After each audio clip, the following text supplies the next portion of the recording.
Hello student, ધોરણ 9 Gujarati medium, chapter number 5. અગાઉના લેક્ચરમાં આપણે વાત કરી હતી GUI અને ઓપરેટિંગ સિસ્ટમના ઘટકો, અને આજે આપણે વાત કરીશું કોમ્પ્યુટિંગ ડિવાઇસીસના વિવિધ પ્રકારો અને તેમાં વપરાતી ઓપરેટિંગ સિસ્ટમ વિશે. તો સૌપ્રથમ વાત કરીએ આપણે સુપર કોમ્પ્યુટર. સૌથી મોટા અને સૌથી શક્તિશાળી કોમ્પ્યુટર બનાવવામાં આવ્યા તે સુપર કોમ્પ્યુટર તરીકે ઓળખાયા.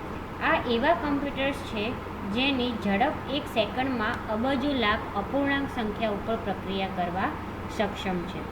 દાખલા તરીકે નવેમ્બર 2011ના જાપાનનું કે સુપર કોમ્પ્યુટર 10 પીટાફ્લોપ્સ એટલે કે 10^16 ફ્લોપ્સની એટલે કે ફ્લોટિંગ પોઈન્ટ ઓપરેશન્સ પર સેકન્ડની ઝડપે કાર્ય કરતું વિશ્વનું સૌ પ્રથમ સુપર કોમ્પ્યુટર બન્યું. જો એ તમને આપેલું છે આકૃતિ 5.4માં. આ છે કે કોમ્પ્યુટર જાપાનનું, જે સૌથી મોટું કોમ્પ્યુટર હતું. તો અહીંયા તમને કહે છે કે સુપર કોમ્પ્યુટર એટલે સૌથી શક્તિશાળી હોય, મોટું હોય, એને સુપર કોમ્પ્યુટર કહેવાય. અને એની કોમ્પ્યુટરની ઝડપ બહુ વધારે હોય કે એક જ સેકન્ડમાં અબજો લાખો અપૂર્ણાંક સંખ્યા હોય, બરાબર, એની ઉપર પ્રક્રિયા કરી શકે છે. એટલે તમને અહીંયા કીધું છે કે જાપાનનું કે સુપર કોમ્પ્યુટર આપણે અત્યારે જે આકૃતિમાં જોયું એની વાત છે. એ નવેમ્બર 2011માં 10 પીટાફ્લોપ્સ એટલે કે 10^16 ઝડપે કામ કરતું વિશ્વનું સૌ પ્રથમ સુપર કોમ્પ્યુટર બન્યું. ભારત વિશ્વના જૂજ દેશોમાંનો એક દેશ છે જેણે પોતાનું સુપર કોમ્પ્યુટર વિકસિત કર્યું છે. આવા કોમ્પ્યુટર્સ હવામાનની આગાહી, અણુશક્તિ પરીક્ષણ, અનુકરણ, પરમાણુ મોડેલિંગ વગેરે જેવી જગતની કેટલીક જટિલ અને ગણતરી સઘન સમસ્યાઓ માટે વપરાય છે.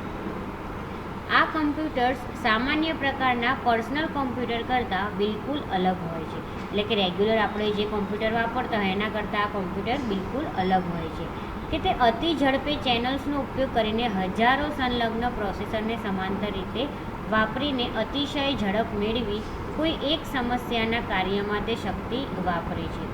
સુપર કોમ્પ્યુટરની ઓપરેટિંગ સિસ્ટમનું સૌથી નિર્ણાયક પાસું આદર્શ કાર્યક્ષમતા અને હજારો પ્રોસેસર્સ વચ્ચે ડેટા અને પરિકલનનું વિતરણ તેમજ સમન્વય છે. એટલે કે જે સુપર કોમ્પ્યુટર છે એની અંદર જે ઓપરેટિંગ સિસ્ટમ હોય છે, તો ઓપરેટિંગ સિસ્ટમનું મેઇન વર્ક શું છે? એક છે આદર્શ કાર્યક્ષમતા એટલે કે ઓપ્ટિમમ પરફોર્મન્સ, અને હજારો પ્રોસેસર્સ હોય એની વચ્ચે ડેટાનું કોમ્પ્યુટેશન એટલે કે ડેટાનો આપણે વપરાશ કરતા હોય એની વાત છે.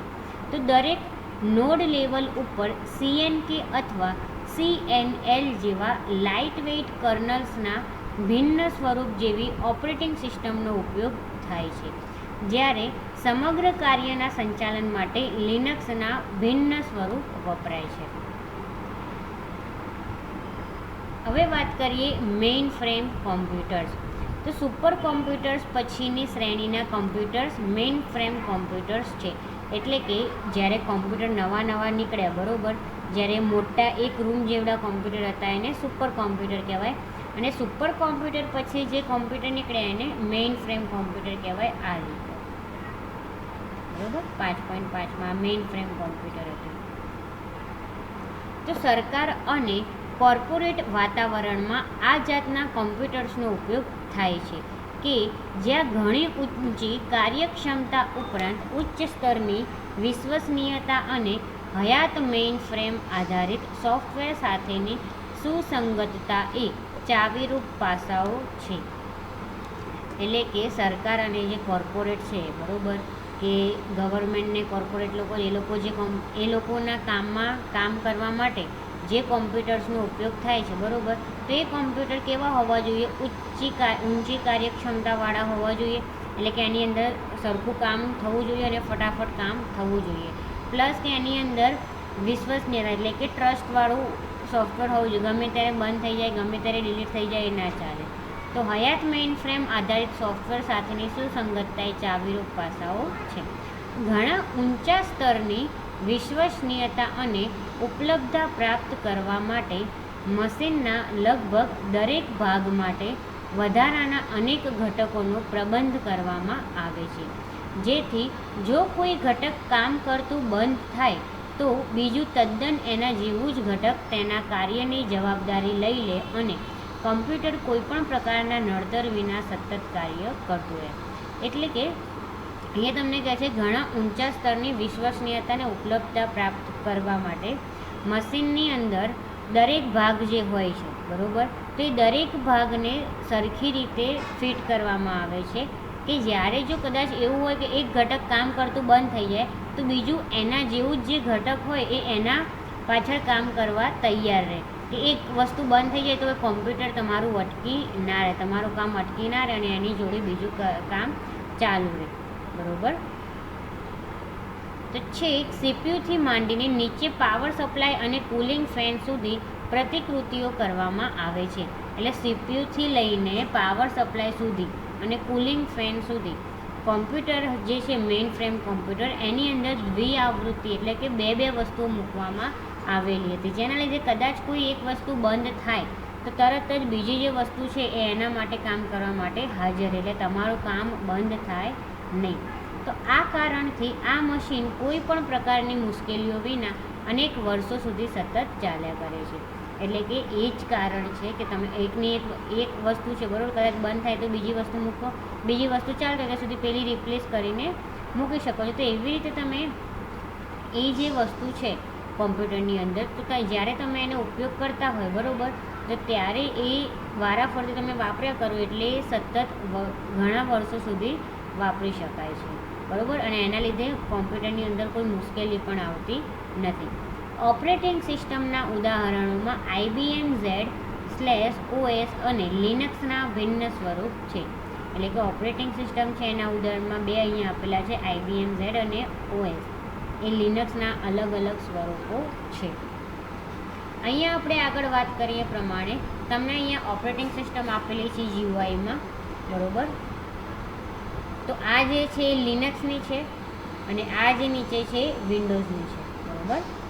અને આ જે છે જાપાનનું કે કોમ્પ્યુટર છે જે વિશ્વનું સૌથી મોટું કોમ્પ્યુટર કહેવાય.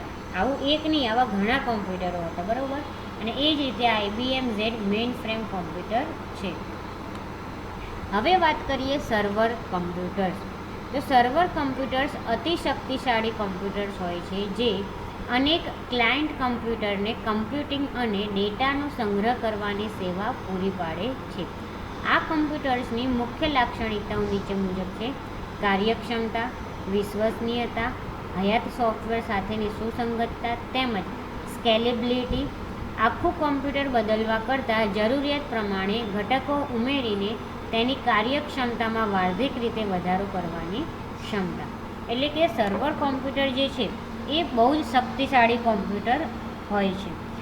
એ કેમ બહુ શક્તિશાળી કોમ્પ્યુટર કહેવાય છે? કેમ કે જે ક્લાયન્ટ કોમ્પ્યુટર હોય બરાબર એની અંદર કમ્પ્યુટિંગ કરવું અને ડેટાનો સંગ્રહ કરવાની સેવાએ પૂરી પાડતા હોય છે. તો કમ્પ્યુટરની લાક્ષણિકતાઓ કઈ છે? મુખ્ય લાક્ષણિકતાઓ એટલે કે સર્વર કોમ્પ્યુટરની વાત કરીએ તો એક છે કાર્યક્ષમતા, એટલે કે ઘણું બધું કામ એ કરી શકે છે એટલે.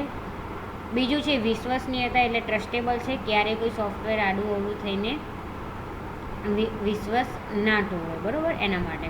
પછી જે હયાત સોફ્ટવેર સાથેની સુસંગતતા તેમજ સ્કેલેબિલિટી. હયાત સોફ્ટવેર એટલે કે તમારા જે પીસીમાં ઇન્સ્ટોલ્ડ સોફ્ટવેર હોય એની વાત છે. તે સોફ્ટવેર જ્યારે ઇન્સ્ટોલ હોય બરાબર એની જોડે તમારે કઈ રીતે કામ કરવું કઈ રીતે નહીં બરાબર, એ જે ઉપરની જે સોફ્ટવેર થતું એની વાત છે. પછી જે આખું કોમ્પ્યુટર બદલવા કરતાં જરૂરિયાત પ્રમાણે ઘટકો ઉમેરીને તેની કાર્યક્ષમતામાં વાર્ષિક રીતે વધારો કરવાની ક્ષમતા. એટલે કે કોમ્પ્યુટરમાં કોઈ વખતે કોઈ પ્રોબ્લેમ આવી હોય અને તમે આખું કોમ્પ્યુટર બદલાવી દો તો એ ના ચાલે. અંદર તમારે કોમ્પ્યુટરની અંદર ચેક કરાવવું પડે. જો નાનો અમથો કોઈ પ્રોબ્લેમ હોય અથવા કોઈ પાર્ટ હોય, પાર્ટ કદાચ બંધ થઈ ગયો, તમે એને બદલીને બીજું તમે લગાવી શકો છો. તો જે એવી રીતે તમે જો વારાફરતી કોઈ પાર્ટ બંધ પડે અને એ પાર્ટને તમે લગાવો તો એ જે કોમ્પ્યુટર છે એની લાઈફ વધી જાય, એટલે કે વધારે ટાઈમ ચાલે બરાબર. તો આ કોમ્પ્યુટર્સ સામાન્ય રીતે યુનિક્સ અથવા લિનક્સ ઓપરેટિંગ સિસ્ટમ વાપરે છે. એટલે કે એ જે કોમ્પ્યુટર્સ છે બરાબર એ લોકો સામાન્ય રીતે યુનિક્સ અને લિનક્સની ઓપરેટિંગ સિસ્ટમ જે આપણે અત્યારે વાપરીએ છીએ એ ઓપરેટિંગ સિસ્ટમ વાપરે છે. તો કેટલીક જગ્યાએ Microsoft Windows server operating system પણ વપરાય છે. તો કેટલીક જગ્યાએ કયું વપરાય છે? માઇક્રોસોફ્ટ વિન્ડોઝ, બરાબર. તો એ માઇક્રોસોફ્ટ વિન્ડોઝ છે એ સર્વર ઓપરેટિંગ સિસ્ટમ તરીકે પણ વપરાય છે. તો આજના લેક્ચરમાં આટલું જ, બાકીનું આપણે પછીના લેક્ચરમાં જોઈશું.